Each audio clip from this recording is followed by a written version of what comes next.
How's it going, everyone? College Lefty, and in this video I'm going to be debuting the 94 overall Joey Gallo. The all-star version Diamond Joey Gallo is amazing in this game. I can't wait to try this card out. He looks really good, and Joey Gallo is a big-time fan favorite from a lot of MLB The Show players. So I definitely can't wait to try this dude out. I've had a lot of fun playing this Moonshot event, so I will be making a brand new team, hopping right into it with Gallo in the leadoff spot, playing left field in his traditional position. I've recently played with a lot of the Home Run Derby cards, and those cards are really good.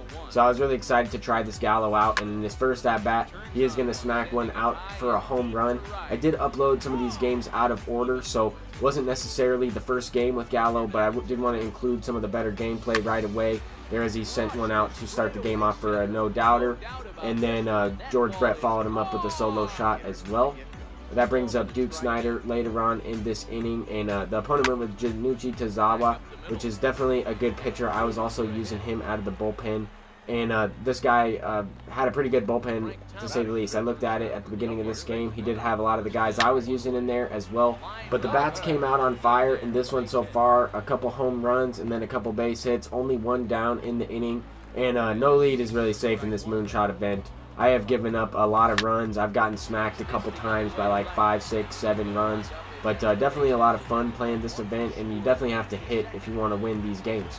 But there, Cal Ripken Jr. is ripping a late base hit off of, I believe this is Kazuhisa Mukita. I think that's how you pronounce his name. A nice submariner. He's a 61 overall. If you search in the community market for 61 overall players, max overall 61, then you will find him as a relief pitcher. He's a pretty good common pitcher for this event. I've used him quite a bit, and I've also seen him quite a bit. So I was able to hit him pretty well in this game. I was able to rip a couple base hits and then another home run from Kyle Schwarber. This was all in the bottom of the first inning, and Joey Gallo is going to be making another at-bat here in the first inning, and he's also going to send out another home run. So 2 home runs for Gallo in this inning. One no-doubter being that home run right there, and then the first one was more of a hanging curveball that was sent out to right field. It was definitely a no-doubter, but didn't get the no-doubter animation.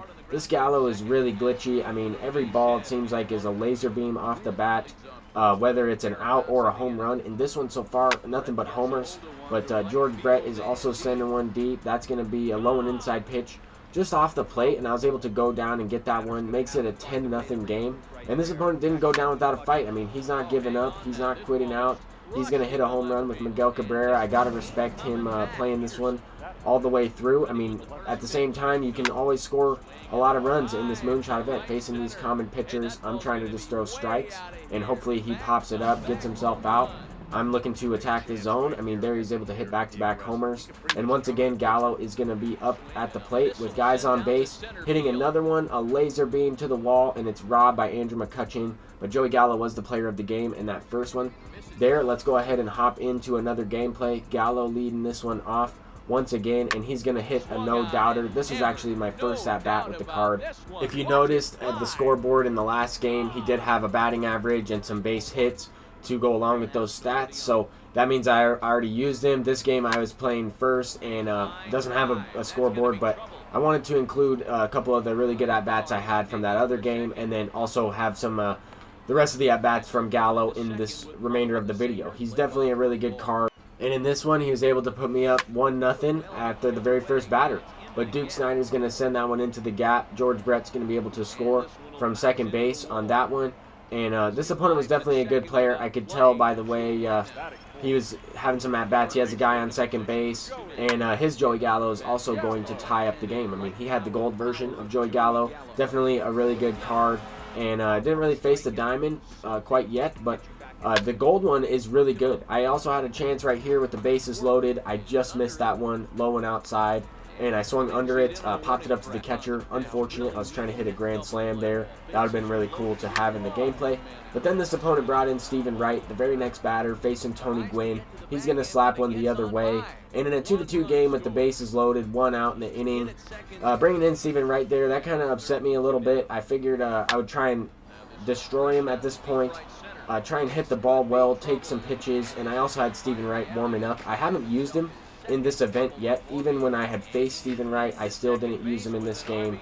But this opponent did make me upset a little bit facing that Stephen Wright, and I was able to tack on a couple more runs. There I thought I was going to get a base hit with Frank Thomas, but I went ahead and brought in Stephen Wright, and this opponent left him in. So I'm going to continue to try to get something going at the plate. I was able to keep him off the board with Stephen Wright. I was still on the fastball quite a bit because he was late on a lot of the fastballs anyway.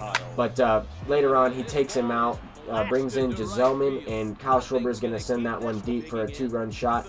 And I decided just to leave in Stephen Wright. I wanted to try and hit a home run with him in this situation. I don't think that one's going to quite have the distance, but Stephen Wright gets a hold of one and smacks one for a double into the gap. I was trying to send one deep, but that was definitely a good squared up swing. And now we have Gallo up once again. This opponent got upset and drilled Gallo. It's unfortunate because I was trying to debut him, but nonetheless, I wanted to include that pitch in the game. But I did keep Stephen Wright in the rest of the game. I was just a little upset about how that game went and decided to leave him in there. That was the only time that I used Stephen Wright, and that's the only time I planned on using him. But that's why I had him in the lineup just in case. In this next one, we do have Joey Gallo leading off, and he does have the shift on him, and that's going to be a line drive laser right up the middle, and Ken Griffey Jr. is going to track that one down. Thought for a second that one had a chance to be a home run as well. As we saw previously, some of the home runs that he's able to hit, doesn't matter if you hit it on a line, you can still have a chance of sending them out with that 120 power facing a righty. I'm really curious to see how that Joey Gallo plays in ranked seasons. I might have to try him out in some ranked, but for this video purposes, I will use him in the Moonshot event. A lot of people asked me to do this, so I wanted to get back to you guys and get the gameplay out that you guys wanted to see. So later on in this game, Kyle Schwarber is going to send one off the wall. He throw cancels there, allowing Roberto Alomar to score. He probably would have scored anyway. I was definitely going to send him. But another at-bat from Joey Gallo. Another missile to the right center field gap, but Griffey tracks that one down as well. I was slightly early on that swing. If I would have waited back on it a little bit, I probably would have hit it for a double against the shift. But later on in the game, Frank Thomas is picking the team up with a 3-run shot. That was a cutter over the middle of the plate from Fernando Salas, and that's going to be deposited into left field, making it a 5-0 game. And now this opponent has Chris Davis up. He has been killing me in this event. A really good card with a lot of power facing a righty. He smacks that one out for a home run, but I was able to win that game 5-1. And now let's go ahead and hop into another gameplay. I didn't include all of the opponent's teams that were lineup screen at the beginning just because some of the logos I went up against weren't appropriate, so I didn't want to include them in the video. But in this one, the opponent paused a little bit, and I was really anxious to use this Gallo. I swung at the first pitch. That was a really good pitch, low in the zone, and I probably should have just been a little bit more patient and take some pitches there with Gallo. I was hitting the ball really well with him, squaring the ball up consistently, and the only outs I really had was that pop-up and then the hard line drive outs. Everything else that was hit was a home run so far. So every base hit that he's had has been a bomb, so that's awesome to see. There the opponent is smacking one out with Joe Morgan for a home run. Cuts the deficit in half after the Duke Snider home run for me. But later in this one, Joey Gallo once again, line drive right up the middle, about 100 miles an hour off the bat. I don't think he hit any ball slower than that, besides the pop-up to the catcher, but that one was indeed an out, and I ended up winning that game as well. It was a lower scoring game, definitely a good game all around, and I only had those 2 at-bats with Gallo. But here he is once again up at the plate, and I really did like using this card at the top of my lineup, playing these 3-inning events. That way I can get as many at-bats as possible. There Joey Gallo's hitting more of a towering home run. That one was pretty high up in the air, a little bit different of a launch angle than some of the other hits that he has so far in this gameplay. But there George Brett smacking one into the gap. I thought that one was going to be caught by Tony Gwynn. He was playing pretty deep out there. His outfield might have been shifted to play deep, or just might have been set that way to begin with. But anyway, George Brett gets a base hit to fall. Then Duke Snider sends one through the infield there. And that's going to bring up Frank Thomas to the plate, a 1-0 count. And he's going to smack one down the line for an extra base hit. I thought for a second I would be able to get to second base on this one, and I plan on sending Frank to second. I thought that ball might get down the line past his left fielder, but Duke Snider kind of got hung up to dry there. I was able to get back to the base, and following that play, the opponent just quit out. But this is probably the worst at-bat I had with Joey Gallo. I jammed myself on that one, an inside fastball, and I just didn't react in time. That was probably the worst hit so far with him. But if I was able to hit that ball a little bit harder the other way, it would have been against the shift for a base hit as well. In this game, though, specifically, it didn't really seem like the ball was flying off the bat like in some of these other games. Just I flew out to the warning track a couple times, one with Kyle Schwarber as you saw in that last play, and then one that I didn't include with Roberto Alomar that was sent dead center. We almost actually froze in this one, so I was just fortunate enough to continue playing and get some more gameplay in this game and not get a disconnect loss. But there, Joey Gallo once again just slightly under that one, hitting it to dead center.